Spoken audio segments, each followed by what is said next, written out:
এই মুহূর্তে পাওয়া আপডেট আন্তর্জাতিক সংবাদে আপনাদের স্বাগত। শুরুতেই শিরোনাম, এরপরেই থাকবে বিস্তারিত। শুরুতেই জানিয়ে দিব, ইসরায়েলে এবার 450 কেজি ওজনের সব ক্ষেপণাস্ত্র ছুড়েছে ইরান। এরপরেই জানিয়ে দিব এক চাঞ্চল্যকর তথ্য, ইরানের প্রতিরক্ষা ব্যবস্থায় এবার রাশিয়ার অস্ত্র পাশে রয়েছে চীনও। এরপরেই জানাবো, ইসরায়েল হামলা চালালে জবাব কি হবে জানিয়ে দিল ইরান। জানাবো, মধ্যপ্রাচ্যে উত্তেজনার জন্য একমাত্র দায়ী নেতানিয়াহু সরকার বলে মন্তব্য করেছে এরদোয়ান। এবং সর্বশেষ জানিয়ে দিব, এবার হিজবুল্লাহর হামলার ভয় উত্তর ইসরায়েলে ফিরতে পারছে না অবৈধ ইহুদি বসতি স্থাপনকারীরা। শুনছিলেন শিরোনাম, এখন বিস্তারিত। তবে তার আগে ভিডিওটিতে একটি লাইক ও কমেন্টস করে এই সংবাদ সম্পর্কে আপনার মূল্যবান মতামত জানিয়ে দিন কোন স্থান থেকে আমাদের সংবাদ শুনছেন ও দেখছেন। চ্যানেলটি সাবস্ক্রাইব করুন সবার আগে সত্য ও নির্ভরযোগ্য সংবাদ শুনুন। ইসরায়েলে 450 কেজি ওজনের ক্ষেপণাস্ত্র ছুড়েছে ইরান। ইসরায়েলে 3 শতাধিক ড্রোন ও ক্ষেপণাস্ত্র ছুড়েছে ইরান। এর মধ্যে বেশ কয়েকটি ব্যালিস্টিক ক্ষেপণাস্ত্র রয়েছে। ইরানের কয়েক ঘন্টার আক্রমণে প্রতিহত করতে ইসরায়েলের $1 বিলিয়নেরও বেশি মার্কিন ডলার মিসাইল এবং গোলাবারুদ খরচ হয়েছে।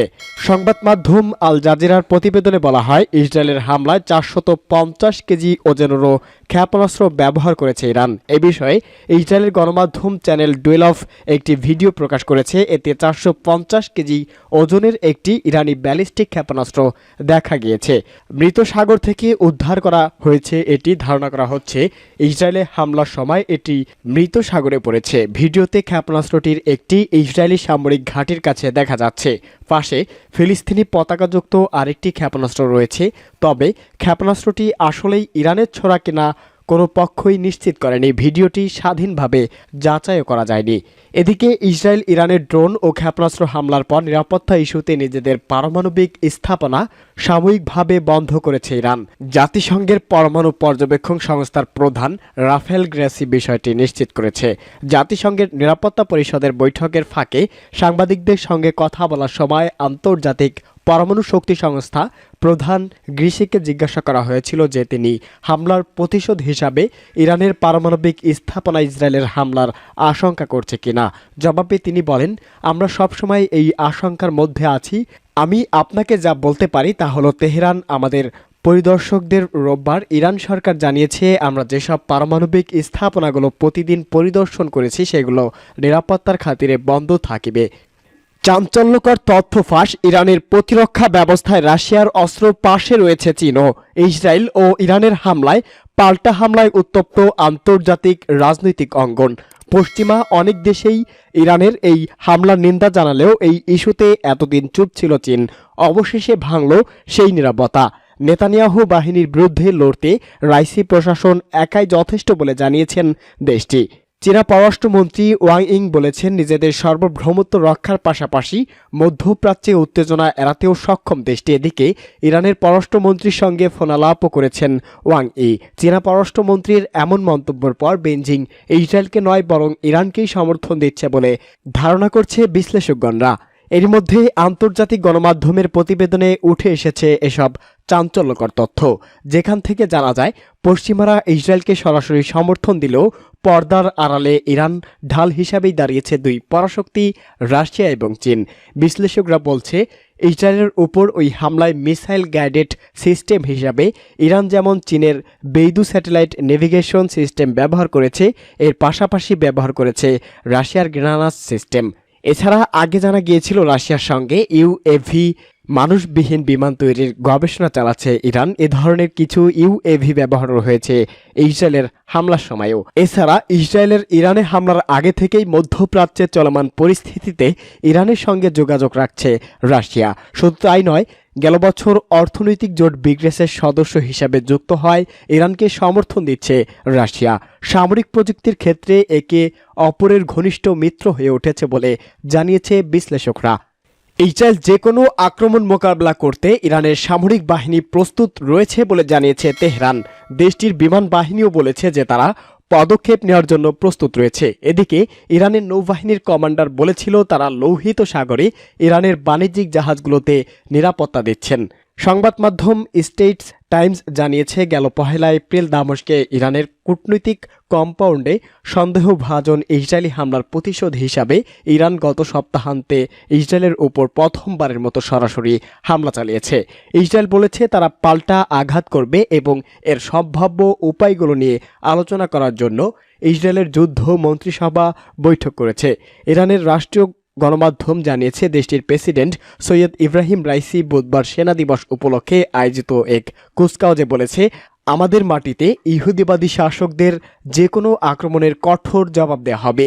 ইসলামিক রিপাবলিকান অব ইরান এয়ারফোর্সের কমান্ডার একই অনুষ্ঠানে সতর্ক করে বলেছেন, রাশিয়ার তৈরি সুখোই 24 সহ তাদের যুদ্ধ বিমানগুলো ইসরায়েলি হামলা মোকাবেলা করার জন্য তাদের সর্বোত্তম প্রস্তুতিমূলক ব্যবস্থা রয়েছে। ব্রিগেডিয়ার জেনারেল আমির বাহেদি বলেন, এয়ার কভারেজ এবং বোমারু বিমান সহ সব ক্ষেত্রেই আমাদের পূর্ণ প্রস্তুতি রয়েছে এবং আমরা যে কোনো অপারেশনের জন্য প্রস্তুত রয়েছি। স্টেট টাইম বলেছে, ইরানের মধ্যে রেভলিউশনারি গার্ডের ঘাঁটি ও পারমাণবিক গবেষণা কেন্দ্রগুলোতে সরাসরি আক্রমণ ইসরায়েলের পাল্টা আঘাত করা বিকল্পগুলোর মধ্যে একটি। ইরানের বাইরেও লক্ষ্যবস্তু রয়েছে। আধা সরকারি তাসনিম নিউজ এজেন্সির তথ্য অনুসারী অ্যাডমিরাল শাহরাম ইরানি বলেছে, ইরানের নৌবাহিনী তাদের বাণিজ্যিক জাহাজগুলোকে লোহিত সাগরে নিরাপত্তা দিচ্ছে।